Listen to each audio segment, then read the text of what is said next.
Jack ने अचानक 40 metre लंबी तलवार निकाली और सामने खड़े आदमी पर टूट पड़ा। बिना उसे कुछ समझने का मौका दिए उसने उसे वहीं खत्म कर दिया। कुछ देर बाद जब पुलिसकर्मी पहुंचे तो देखा कि शरीर ठंडा हो चुका था। तुरंत पूरी जेल को सील कर दिया गया। जब सीसीटीवी फुटेज देखा गया तो सब हैरान रह गए, क्योंकि वीडियो कुछ सेकंड पहले ही हटा दिया गया था। जेलर रोमन ने गुस्से में पूरी जेल की तलाशी का आदेश दिया। तलाशी के दौरान डैनियल के तकिए के नीचे से खून से सनी एक धारदार ब्लेड मिली। यह देखकर सबको लगा कि वही गुनहगार है, लेकिन जैक बस हल्की सी मुस्कान के साथ खड़ा था। असली चाल उसने डैनियल पर फंसाने के लिए चली थी। इसी बीच ली और एलेक्स को भी पूछताछ के लिए बुलाया गया, लेकिन सीसीटीवी में उनका साफ साफ सबूत था कि वे निर्दोष हैं। असली हत्यारा कभी इतना मूर्ख नहीं हो सकता कि सबूत अपने बिस्तर में रखे। डेनियल मजबूरी में सच बताने लगा।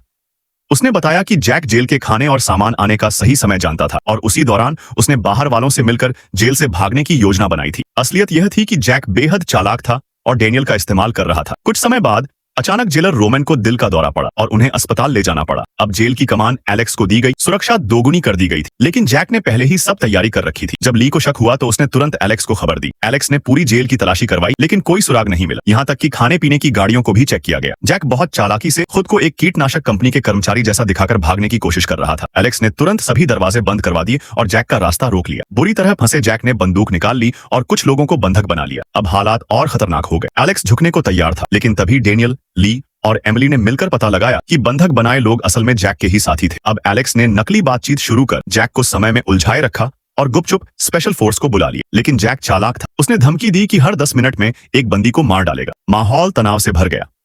तभी ली और डैनियल ने चुपके से एयर वेंटिलेशन पाइप से अंदर घुसकर असली बंधकों को छुड़ा लिया। अंत में स्पेशल फोर्स समय पर पहुंच गई और जैक की सारी चालें नाकाम हो गईं। उसकी आजादी की आखिरी उम्मीद भी टूट गई। कहानी के अंत में डेनियल और ली को बहादुरी दिखाने के लिए सजा में राहत मिली और इस तरह जेल में शांति लौट आई।